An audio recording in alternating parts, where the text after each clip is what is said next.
want to show you another breathing exercise following on from the 3 dantian video earlier. Staying with the lower dantian, in the previous video we did what we called normal abdominal breathing. So the hands may be one on top of each other, it doesn't matter which way round, particularly for this exercise. And it's, if you find where the belly button is, it's underneath the belly button. I'm actually resting my hands in my lap. And with normal abdominal breathing, what we do, as we said before, we let the belly expand as we breathe in,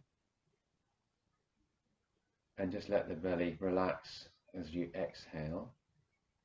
And we just bring our mind to the region here under our hands.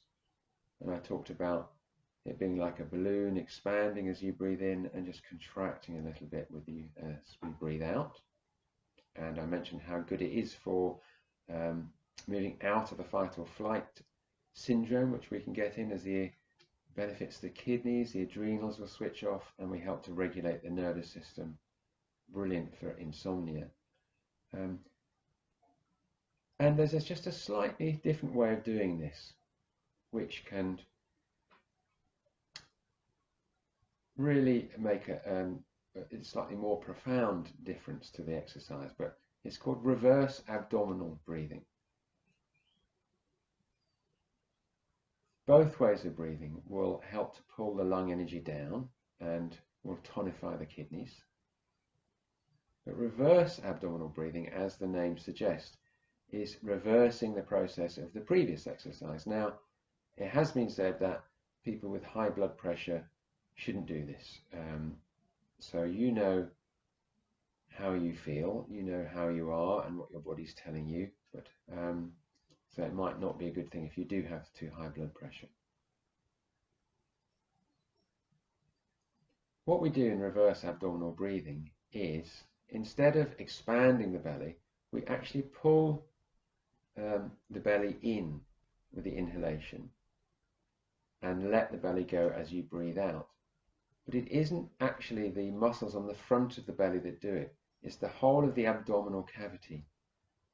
So there's a muscle lining to the whole of the lower abdomen here where your hands are, which connects to the pelvis below, to the perineum, connects to the sides, to the back, and to the front.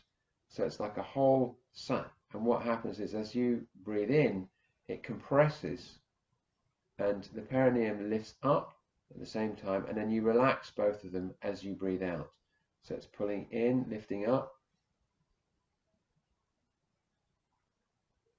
So, but what can happen is, if you just pull in the abdomen, what can happen, you can actually have the reverse effect. If you can see my shoulders, what can happen is the shoulders and the chest can lift up as you just pull in the belly, and then the chi goes high into the chest, and as you breathe out you let go. So we don't want that.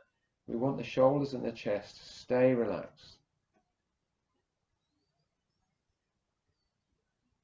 So you pull in the muscle of the pelvis, up the muscle of the perineum, you pull in the abdominal cavity. The six-pack of muscles on the front of the abdomen should actually stay pretty much still.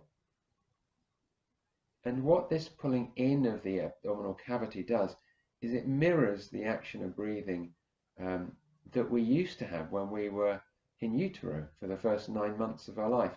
And that's, of course, what helped to bring in the nutrients and food via the umbilical cord from our mother. So there's this sense of pulling energy into the body. As you breathe out, there's a complete sense of letting go and a kind of feeling of expansion, and maybe a slightly heavier feeling, slightly sinking feeling.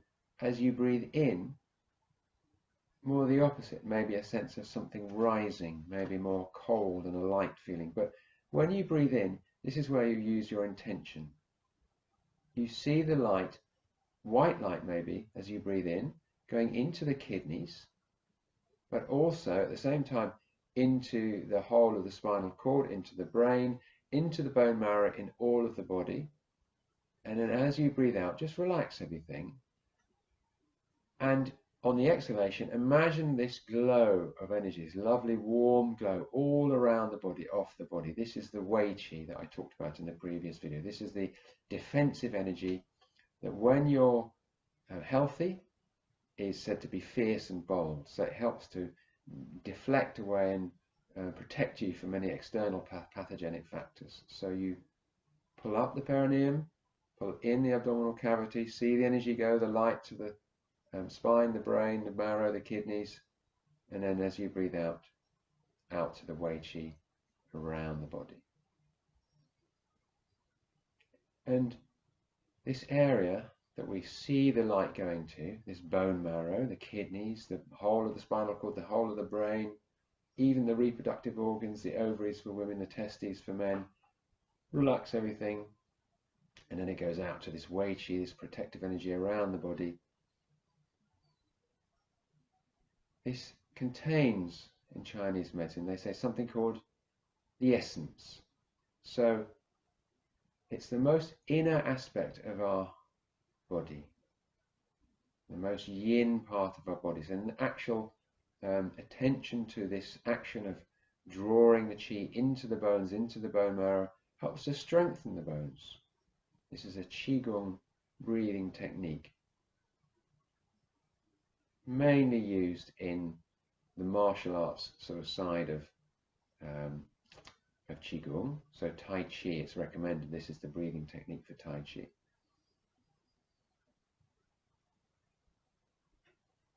But you might want to just try this again. Both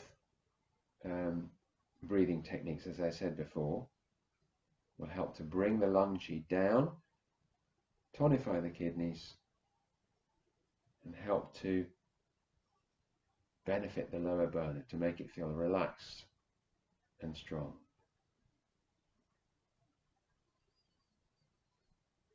So that's reverse abdominal breathing.